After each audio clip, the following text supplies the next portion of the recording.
अस्सलाम वालेकुम एवरीवन, मैं हूं डॉक्टर सहर Chawla, right at your service with another information video. एक बड़े मैजिकल इंग्रेडिएंट के बारे में मैं बात करने लगी हूं।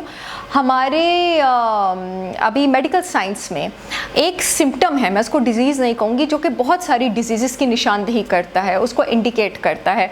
ये स्वोलन बेली, स्वोलन हार्ट, स्वोलन लेग्स, इसको आप एडीमा कहते हैं। एडीमा तो इसका नाम अब निकला है, मिड 19th सेंचुरी तक इसको ड्रॉप्सी कहा जाता था, यानी कि जिस्म में कंजेस्टेड मैटर का फिल हो जाना।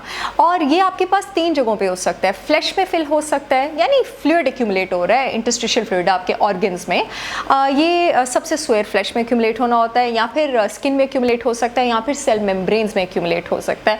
ये सबसे पहले आपके पास जब अगर हमारी इस्लामिक हिस्ट्री में चले जाएं, तिब्बे नबवी पर ज़रूर बात करनी चाहिए। तो मदीना में कुछ लोग नबी पाक सल्लल्लाहु अलैहि वसल्लम के पास आए और उससे पहले किसी ने एडिमा डेवलप नहीं किया था। उन्होंने नबी पाक सल्लल्लाहु अलैहि वसल्लम को बताया कि या रसूलुल्लाह सल्लल्लाहु अलैहि वसल्लम, हमारे पेट अजीब तरीके से फूल गए हैं और हमारी टांगें कांप रही हैं। नबी पाक सल्लल्लाहु अलैहि वसल्लम ने उनको हदायत दी कि ऊँटनी का दूध गर्म करके पियो। अगले दिन जब वो सुबह उठे तो उनकी तबीयत जो थी वो बहुत ज़्यादा बेटर थी। और ये जो आज की वीडियो है, ये एडिमा और ऊँटनी का दूध, उसका ट्रीटमेंट किस तरह करता है और उसके ट्रीटमेंट में कैसे यूज़ होता है, उसके बारे में है। क्योंकि अदरवाइज़ अगर आप मेरी वीडियोस देखें और अगर आप मिल्क की फ़िलॉसफी पढ़ें तो वो एडिमा की ट्रीटमेंट के अगेंस्ट जाती है, लेकिन सुभान अल्लाह जो ऊँटनी का दूध है वो उसकी फेवर में जाता है।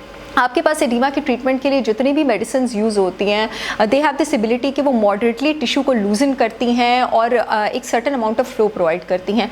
ये सारी प्रॉपर्टीज़ और इससे कहीं बेहतर प्रॉपर्टीज़ ऊँटनी के दूध में मौजूद है। ऊँटनी का दूध आपके पास, जो कि बाकी सारे मिल्क्स में सबसे ज़्यादा थिन होता है, सबसे ज़्यादा लिक्विड होता है इसमें, और सबसे कम न्यूट्रीमेंट होता है, यानी नरिशमेंट न्यूट्रिएंट्स इसमें सबसे ज़्यादा कम होते हैं। इसका जो सॉल्टिश टेस्ट ज़्यादा होता है, वो जो ऊँटनी जो जानवर है उसकी अपनी अंदर की हीट, उसकी गर्मी की वजह से इसका जो असर है वो ज़्यादा होता है। ऊँटनी का दूध आपके पास ज़बरदस्त डायूरेटिक है, यानी आपके जिस्म से जो ज़रूरत से ज़्यादा पानी है उसको पेशाब के थ्रू निकालेगा। ये ज़बरदस्त एमोलियंट है, यानी कि आपकी जो ऑर्गन्स जिनको क्लेंज होने की, सॉफ्टन होने की, जिनको मॉइस्चराइज होने की ज़रूरत है, उसको मॉइस्चराइज करेगा। ये आपके अंदर बॉडी में, टिश्यूज़ में, ऑर्गन्स में ऑब्स्ट्रक्शंस को क्लियर करता है, और उसके साथ साथ जो डिफ़िकल्ट टू डाइजेस्ट फूड है उसके हाजमे को ये आपके पास आसान बनाता है। और ये सब ये क्यों करता है, इसके पीछे भी बड़ी ज़बरदस्त साइंटिफिक और बोटेनिकल रीज़न है। इसमें लेमन ग्रास और कैमोमाइल के साथ साथ जिन पौधों पर ऊँट ग्रेस करता है उसमें आर्टेमिसिया, एकेलिया और एंथेमिस प्लांट्स मौजूद हैं। अब इन प्लांट्स की खसूसियत क्या है? लेमन ग्रास से तो बहुत सारे लोग, लेमन ग्रास का कावा हम लोग ख़रीदते हैं, आपकी डाइजेशन को, आपके हाजमे के सिस्टम को सूट करता है। कैमोमाइल आपके पास ना सिर्फ डाइजेशन के लिए अच्छा है, लेकिन वो लोग जो आपके पास स्ट्रेस डिसऑर्डर्स के लिए आते हैं, वो लोग जो आपके पास स्लीप प्रॉब्लम्स के लिए आते हैं, उनको कैमोमाइल टी से अक्सर शिफा मिलती है। सुभान अल्लाह, जब ऊँट इन सारे पौधों पर ग्रेस करता है तो उसके दूध के अंदर इसकी खसूसियत पैदा हो जाती है।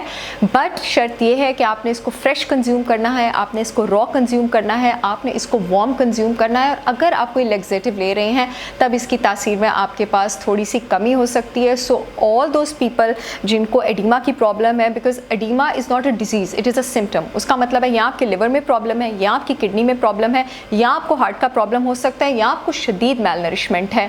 आप बेफिक्र होकर ऊँटनी के दूध का इस्तेमाल शुरू करें और अल्लाह ताला की करम से इंशाल्लाह आपको शफा हासिल होगी। I will see you all again with another information video. अल्लाह हाफिज़।